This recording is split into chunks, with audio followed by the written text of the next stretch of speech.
Bonjour, je tenais tout d'abord à remercier le Rav Levi Bisberg pour toute l'organisation de cet événement. Et bon, j'espère qu'il y en aura d'autres par la suite. Et nous avons reçu un certain nombre de réponses, de questions. Et puis, bon, nous allons commencer par la première.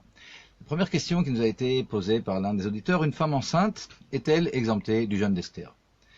Alors il se trouve que le Rama parle justement de ce point-là, il nous parle de Meubarot et Menikot, les femmes enceintes et puis les femmes qui allaitent.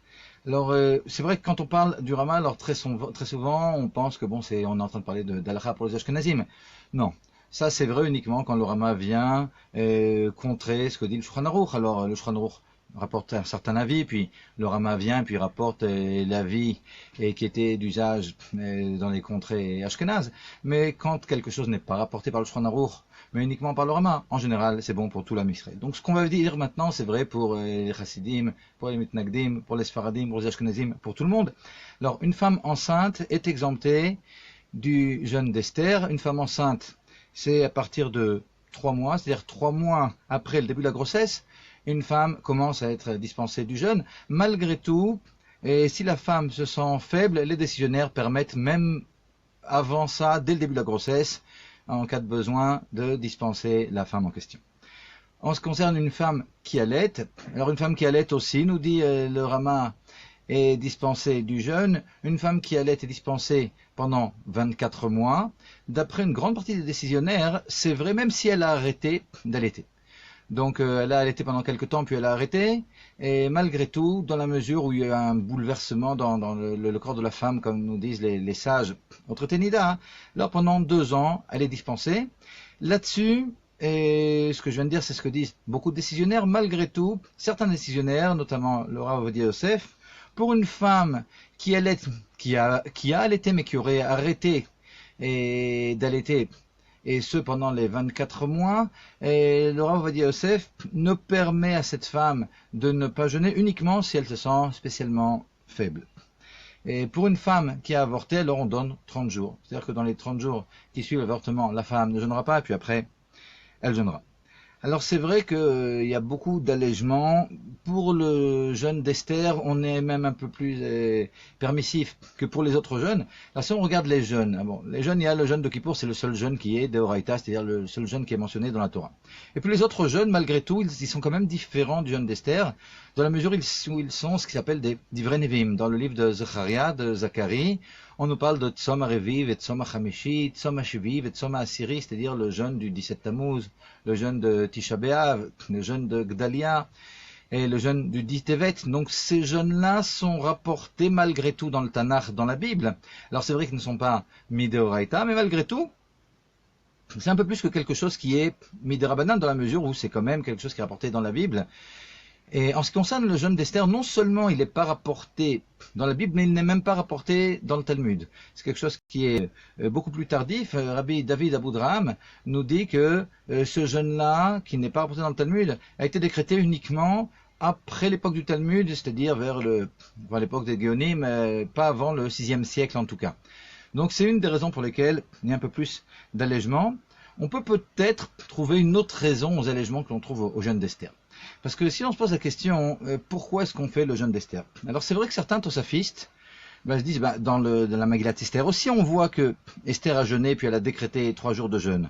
Alors d'après certains, c'est en souvenir de ces 3 jours de jeûne que l'on fait le jeûne d'Esther. Mais en réalité, ces 3 jours de jeûne, ils étaient quand? C'était la veille de Pessah, le premier jour et le deuxième jour de Pessah. Donc ça n'a rien à voir avec ce dont on est en train de parler. Alors c'est vrai que certains disent non mais malgré tout ça a été décrété à l'époque des Géonim en souvenir de ces 3 jours de jeûne, mais il était préférable de faire quelque chose en souvenir du jeûne après Purim, donc c'est en souvenir du jeûne décrété par Esther que l'on jeûne. L'avis de la plupart des décisionnaires, dont le Sheiltot, donc l'un des Géonim, il est complètement différent. Il est que on sait que lorsque les Bnei Israël allaient en guerre, il y avait des jeûnes qui étaient décrétés pour qu'ils puissent réussir cette guerre.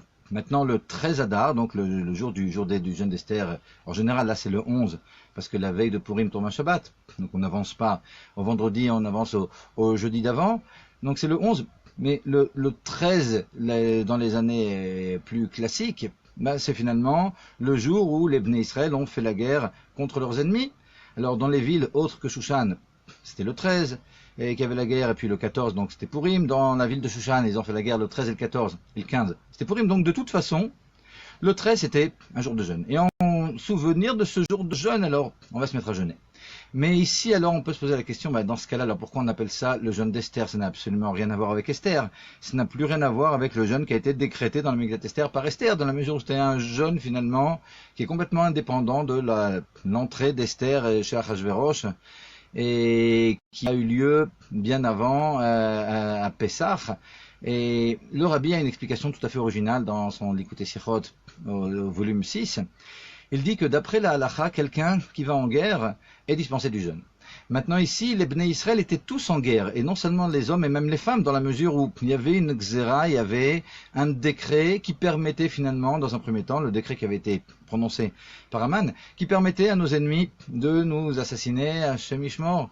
Donc c'est quelque chose qui concernait les hommes, les femmes, tout le monde finalement était en danger, donc les femmes aussi devaient se défendre. Donc les femmes aussi étaient en état de guerre, et par conséquent, tout le monde était en état de guerre dans la mesure où ils devaient se défendre de leurs ennemis, et donc personne n'a jeûné en réalité. C'est-à-dire qu'il y a un jeûne qui a été décrété, mais comme tout le monde était en guerre, alors personne n'a jeûné.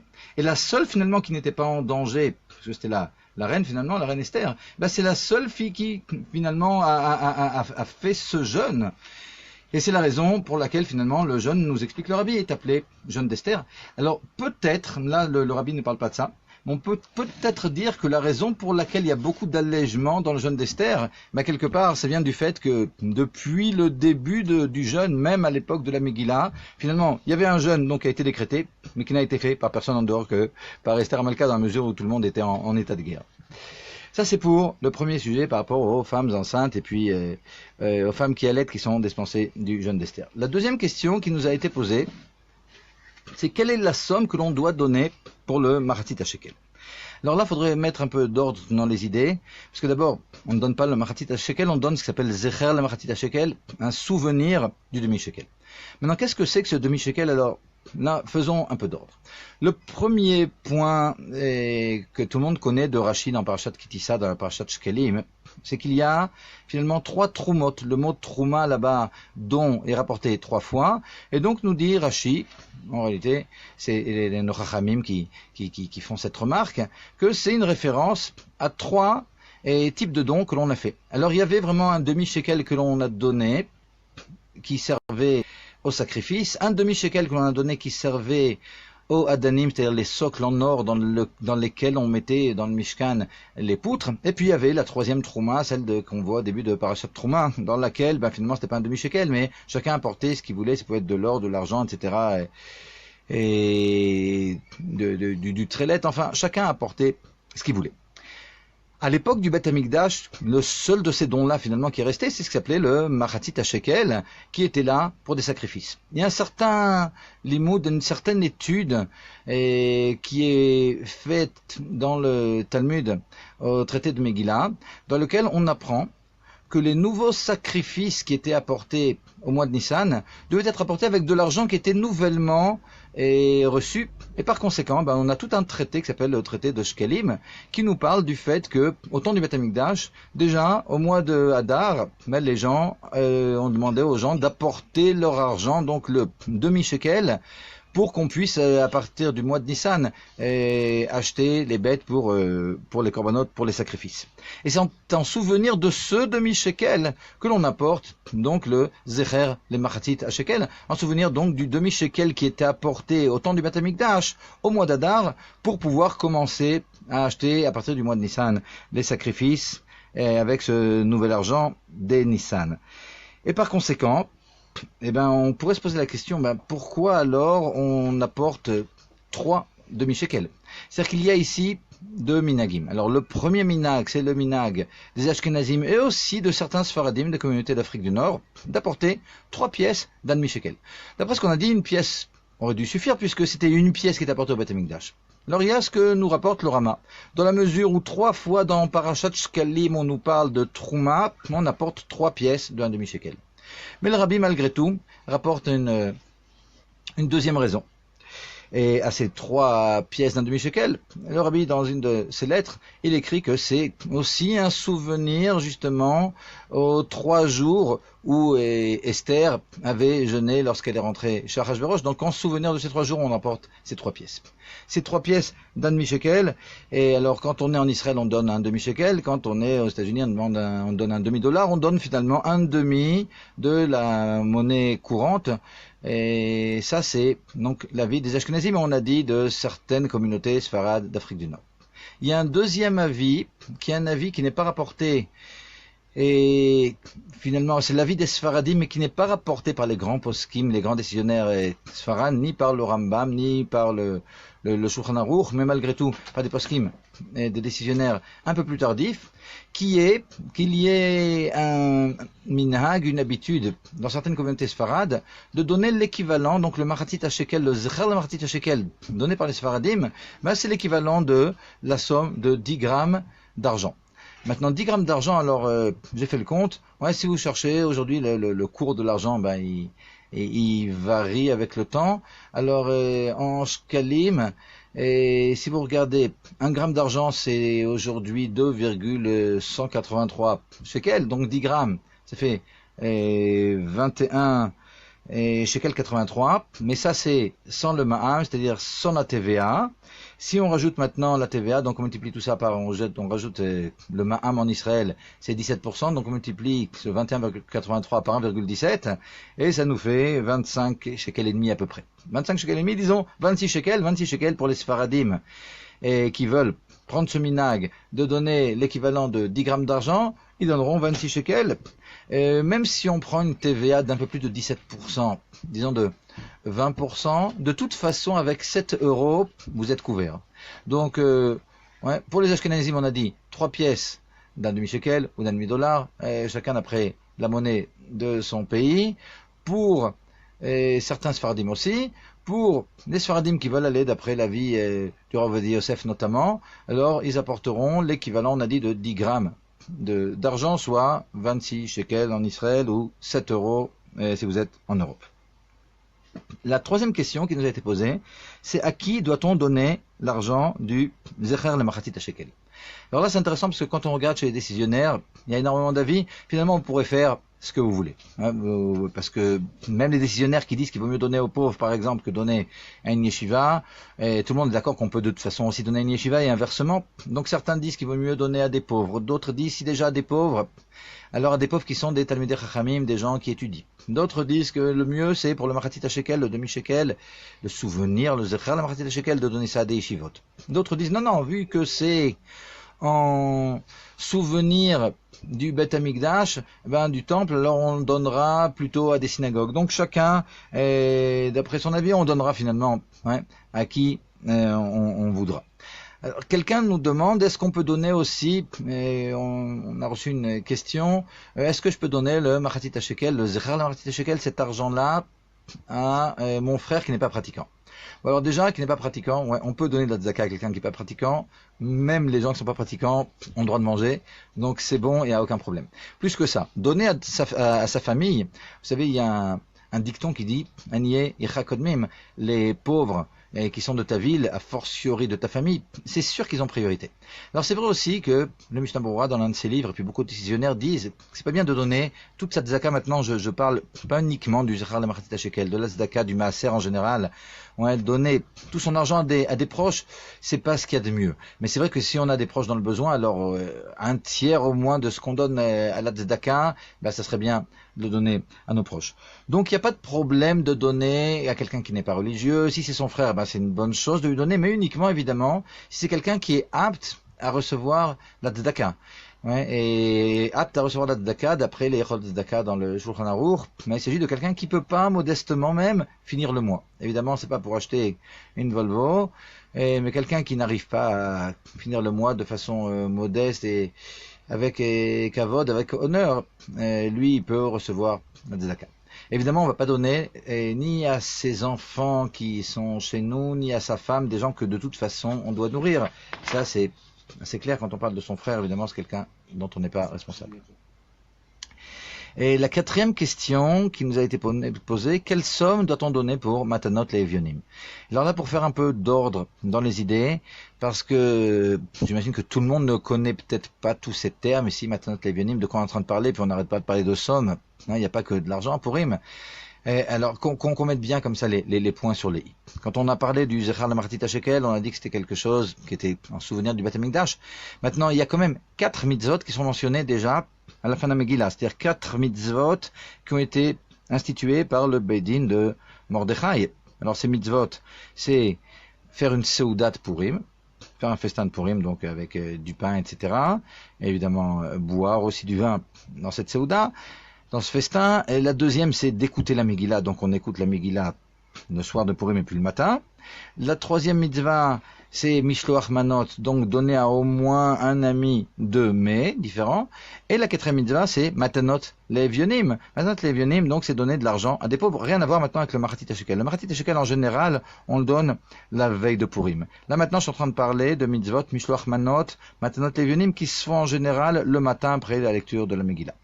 En tout cas d'après l'avis du Harizal, et puis d'après l'avis aussi des décisionnaires Ashkenaz qui prononcent Shechianu le matin aussi. Alors il précise que c'est bien quand on prononce Shechianu en lisant la Megillah, de penser aussi aux mitzvot qu'on va faire par la suite. Par conséquent, après la lecture de la Megillah du matin, on donnera donc cette Matanot Le'Evionim. Donc Matanot Le'Evionim, c'est, on a dit, cette quatrième mitzvah qui est donner de l'argent aux pauvres. Maintenant, c'est important, on va peut-être commencer par rappeler ce que dit le Rambam, c'est rapporté par le Mishnah Berurah, c'est rapporté par beaucoup de décisionnaires, mais c'est vraiment peut-être la chose la plus importante qu'on va dire aujourd'hui. Le Rambam dit, il stipule qu'il est préférable d'abonder dans Matanot Le'Evionim que dans les festivités, que de mettre de l'argent dans le festin, évidemment le festin que l'on mange, mais même dans Mishloach Manot, finalement Mishloach Manot, c'est-à-dire donner de la nourriture à un ami, en général on donne à toutes sortes de voisins, et on passe beaucoup de gens et à énormément de personnes, ça c'est un phénomène social finalement. Alors c'est sûr que c'est une bonne chose, le Mishloach Manot, mais malgré tout, nous dit le Rambam que c'est beaucoup plus important d'investir dans Matanot Le'Evionim. Et avant de continuer, d'abord, merci à tous ceux qui partagent finalement ce cours. C'est important, et parce que c'est du Limud Torah, l'étude de la Torah, puis aussi, ce qui est important finalement, c'est l'application. Et si on ne connaît pas la halachot, on ne pourra pas non plus les appliquer. Toujours est-il, pour revenir à ce que dit le Rambam, à ce que dit Maïmonide, c'est extrêmement important de comprendre et que cette Matanot Le'Evionim, c'est finalement la mitzvah la plus importante. Alors là, maintenant, ce que je vais vous dire, ça n'a rien à voir avec un psak din. Ouais, je suis pas décisionnaire, je suis là uniquement pour vous dire ce qui est écrit, mais là maintenant, comme ça, quelque chose qui m'est venu une fois à l'esprit.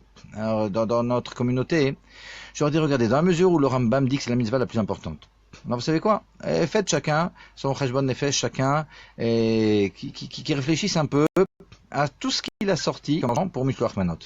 Ouais, en général, on a 50, 60 voisins, amis, etc. qui viennent, et puis alors on peut pas évidemment ne pas leur préparer de Mishloach Manot. Alors combien on va mettre? 100 shekels, 200 shekels, peut-être 300 shekels et plus dans Mishloach Manot. Mettez ce que vous voulez, mais décidez peut-être de mettre plus dans Matanot Le'Evionim. Alors encore une fois, c'est un conseil que je vous donne. Ouais, finalement, vous n'êtes pas obligé de tenir, mais je pense que c'est une bonne chose. Toujours est-il, pour en revenir maintenant à ce Matanot Le'Evionim, après cette akdama, après cette introduction, je vous dis qu'il est vrai pour tout le monde, c'est le Rambam qui le dit. Le Rambam, c'est le plus grand des décisionnaires, et c'est rapporté par le Mishnah Berurah. Malgré tout, si on parle maintenant du minimum, parce qu'on m'a demandé quelle somme on doit donner. Ok, alors le minimum du minimum, pour les décisionnaires ashkénazes, c'est finalement une prouta. Une prouta à un pauvre, une autre prouta à un autre pauvre. C'est-à-dire que si vous donnez même 5 centimes d'euros, et si vous donnez une pièce de 10 agourotes, évidemment une à un pauvre et une autre à un autre pauvre, vous avez déjà accompli cette mitzvah. Mais alors comme on a dit, évidemment, c'est le minimum du minimum, et puis il ne faut pas passer à côté de ce qui est important. Et puis c'est vrai aussi que plus on donne, et plus Akadosh Baruch Hu nous donne, ça tout le monde a étudié le Tanya, ouais, toute l'idée de Zorat Tzedakot Matzmiach Yeshuot, quand on va donner à Kadosh Baruch Hu, finalement donner c'est quoi? C'est vider le tzinor, c'est vider le tuyau, puis si on donne, Kadosh Baruch Hu il remplit évidemment. Donc il n'y a pas hésité, comme nous dit le Rambam. Et à la fin du Seder Zraim, on n'a jamais vu qui que ce soit, c'est un psak din, que personne ne devient pauvre à cause de tzedaka. Donc c'est vrai ici, il ne s'agit pas de tzedaka, c'est du matanat l'avionim, mais c'est la même idée. Donc c'est la mitzvah importante du jour. Et donc même si on peut donner 2 fois 10 agorot, évidemment il ne s'agit pas de donner 2 fois 10 agorot. Et si on a la possibilité, et c'est bien de donner évidemment beaucoup plus. En ce qui concerne les poskim sfaradim, les décisionnaires sfarad, alors eux, ils préconisent que l'on donne à chacun des 2 pauvres, pas uniquement 10 agorot, pas uniquement une prouta, mais au moins le prix d'un simple repas. Alors un simple repas, c'est combien? Un falafel, pita falafel en Israël, ouais, c'est combien? Une quinzaine de shekels, 4 euros j'imagine. Donc vous donnez ça comme ça à 2 pauvres, un pauvre, et 15 shekels ou 4 euros à notre pauvre. Aussi la même somme, ça c'est évidemment le minimum aussi, puis il n'y a pas de limite au maximum que l'on peut donner. Ça c'est pour répondre donc à la question de quelle somme est-ce que l'on doit donner pour Matanat Levionim. Et la question d'après c'est... Et alors, un des auditeurs nous demande, est-ce que l'on est dispensé du repas de Purim si l'on fait Miftaim? Alors, c'est quoi faire Miftaim? Faire Miftaim, c'est mettre les tefilines aux gens, on met les tefilines aussi le jour de Purim. Alors, c'est important de ne pas oublier aussi, pour ceux qui ont l'habitude de faire aux autres Miftaim, de le faire aussi à Purim, mais c'est aussi faire finalement les mitzvot et faire les mitzvot de Purim aux autres, lire la Megillah évidemment, toutes ces choses-là, c'est des choses qui sont importantes. Alors, quelqu'un me demande, est-ce que si je fais Miftaim pendant toute la journée, je suis dispensé du repas, de la Seouda, ou quand au plus tard je peux la faire? Alors regardez, les Ashkenazim en général, ils ont l'habitude après Chatzot Hayom de commencer le repas. Les Sfaradim qui vont d'après la Kabbalah, ils font attention à commencer le repas de Purim déjà dès le matin. Déjà dès le matin, finalement, d'être en repas, on peut dire, pratiquement toute la journée, de boire aussi. Ouais, boire, c'est pas uniquement les 5 dernières minutes, donc tout ça c'est important. Évidemment, si on fait Miftaim, alors c'est plus important que tout, mais malgré tout, faire la mitzvah, on ne peut pas ne pas la faire. Par conséquent, dans ce cas-là, au plus tard, avant la shkia, avant le coucher du soleil, il faudra avoir fait Netet Edaim et avoir commencé déjà à manger un kazaït de pain, puis après on continuera même après Purim. Mais au moins, avant le coucher du soleil, avoir eu le temps de manger un kazaït de pain, évidemment, c'est le plus tard qu'on puisse envisager. Et la 6e question, on nous demande quand finit le jeûne d'Esther. Alors quand finit le jeûne d'Esther, on ne nous a pas précisé, celui qui a posé la question, où il habite. Alors bon, j'ai regardé comme ça. Alors bon, pour Jérusalem, on va dire aussi pour les autres, parce que tout le monde n'est pas à Jérusalem. À Jérusalem, en Israël, c'est entre 6h10, 6h15 la fin du jeûne. Si vous êtes en France, selon les endroits, c'est entre 7h15 et 7h25. Mais de toute façon, j'imagine que vous êtes tous en rapport avec des rabbanim locaux, et puis c'est pas difficile de trouver, et finalement ces heures de façon beaucoup plus précise selon les endroits où vous vous trouvez. Donc bon, on nous a posé la question, je vous réponds, mais c'est encore assez général.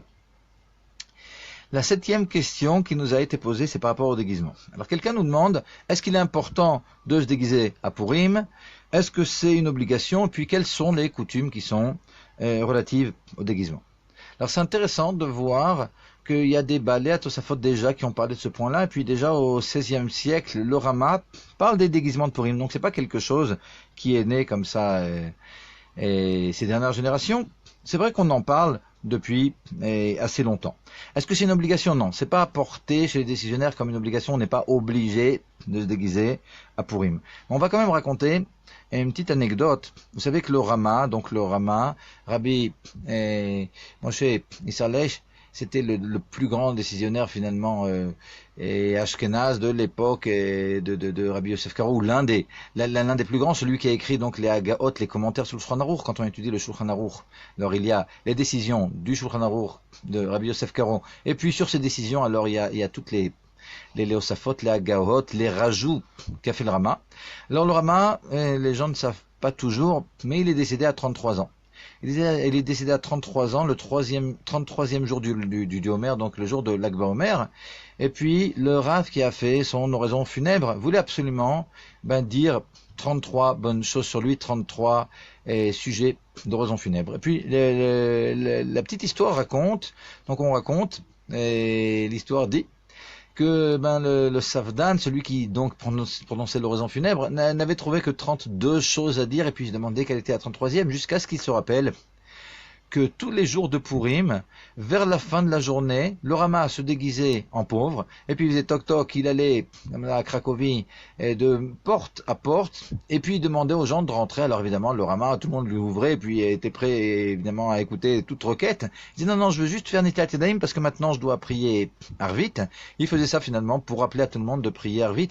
Alors c'est vrai qu'à la fin de la journée de Purim, c'est quelque chose qu'on risque de rater, et en aucun cas, évidemment, après une journée si belle, on va commencer à rater, et Arvit, ni a fortiori le Birkat Amazon, qui est une mitzvah d'Oraita. Toujours est-il, par rapport au déguisement, donc ici on voit que le Rama qui rapporte ce minag, cette coutume de se déguiser à Purim, lui-même il se déguisait en pauvre. Alors il avait un but bien précis, mais malgré tout, il se déguisait à Purim, mais il faisait pas ça les autres jours. Alors pourquoi est-ce qu'on se déguise à Purim? Alors là aussi, chez les commentateurs, il y a plusieurs raisons qui sont apportées. On peut dire que la raison principale, c'est que le premier qui s'est déguisé à Purim, vous savez qui c'est? Alors je vous entends pas, mais c'est Akadosh Baruch Hu, c'est Dieu lui-même. Parce que finalement, toute l'histoire de Purim, c'est un grand déguisement. Dans toute l'histoire de Purim, Dieu n'est pas mentionné, mais évidemment, il est présent, et puis il se déguise. Alors une fois, il agit par le biais d'Achashverosh, une fois par le biais de Vashti, une fois par le biais de l'un, de l'autre. Donc en souvenir de ce déguisement d'Akadosh Baruch Hu, qui continue d'ailleurs à se déguiser dans notre vie. Alors le jour de Purim, et certains se déguisent aussi. Akadosh Baruch Hu se déguisait pour le salut d'Israël, et puis nous, on va le faire aussi évidemment les Shem Shamaim. La raison, ça c'est la raison pour laquelle on se déguise, mais le but que l'on va rechercher en se déguisant, alors c'est peut-être de rappeler ça, mais c'est aussi évidemment de se réjouir. Il y a une grande mitzvah de se réjouir tout le temps, a fortiori au mois de Hadar, a fortiori évidemment à Purim. Donc si ça peut nous aider à nous réjouir, alors évidemment on se déguisera, ou tout au moins nos enfants se déguiseront. Et maintenant, on va rapporter un point qui est important. Le Rama rapporte dans cette halakha dans laquelle il parle des déguisements, il parle des déguisements uniquement là-bas, pour nous dire qu'on a la possibilité de... un homme peut se déguiser à Purim en femme, et une femme peut se déguiser en homme. Mais là, très vite, alors je coupe, parce que énormément de décisionnaires sont venus contre cette décision du Rama. Alors il y a le Beit Radash qui dit qu'en aucun cas on pourra faire ça, puis il y a une interdiction de changer d'habit, et qu'un homme, c'est une interdiction de la Torah, se déguiser en femme ou une femme en homme. Alors évidemment, on va essayer de comprendre pourquoi le Rama rapporte ça. C'est plus pour, comme on dit, l'Elamed Srout, c'est-à-dire pour essayer de comprendre pourquoi certains avaient cette habitude. Mais a priori, les décisionnaires jusqu'à aujourd'hui, décisionnaires achronim, sont vraiment contre l'idée de se déguiser en femme pour un homme et un homme pour une femme. Et plus que ça, les décisionnaires demandent même de ne pas habiller un petit garçon en fillette ou une fille en petit garçon par raison de chinour, par souci d'éducation. Par conséquent, on fera attention, si on veut se déguiser, à se déguiser un homme en homme et une femme en femme. Plus que ça, alors certains ont l'habitude comme ça de se déguiser en Aman Aracha ou en autre Racha ou en Saddam Hussein ou en je ne sais qui aujourd'hui, c'est pas les régimes qui manquent, on va pas faire une liste.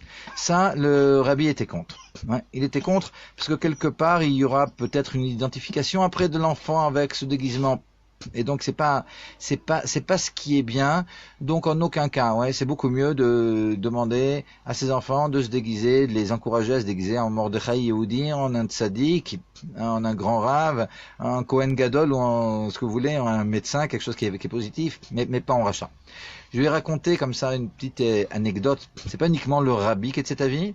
Le Steipeler, le Rav, donc le père du Rav Rem Kanievski, et lui-même aussi déconseillé, puis même interdisé qu'on s'habille qu'on habille les enfants en Rechaim.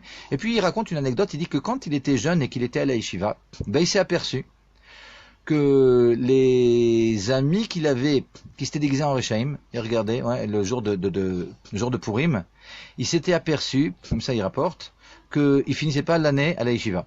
C'est-à-dire qu'en général, c'était des personnes qui se faisaient renvoyer de la yeshiva ou qui arrêtaient la yeshiva pour une raison ou une autre les mois qui avaient suivi Purim. Alors de toute façon, et comme on a dit, le Rabbi déconseille fortement que l'on déguise un enfant en rachat, donc on ne le fera pas. Et voilà. pour aujourd'hui, Bezrat Hashem, on vous encourage à envoyer des questions déjà sur Pessah. Vous avez la possibilité, il y a plusieurs moyens d'envoyer vos questions. Bezrat Hashem, elles seront traitées. Et puis j'imagine qu'il y aura aussi d'autres rabbinim à l'Yeshiva. Il y a le Rav Levi Bisberg qui se fera aussi sûrement un plaisir de donner un cours en live. Et puis d'autres rabbinim, Bezrat Hashem. Alors regardez, le numéro de téléphone auquel vous envoyez les WhatsApp, les questions, 058 59 2 770 2. Alors je répète, 058 59 2 770 2 pour vos questions. Et Bezrat Hashem, que vous ayez un Purim et Sameach et que des bonnes choses pour tout l'homme Israël.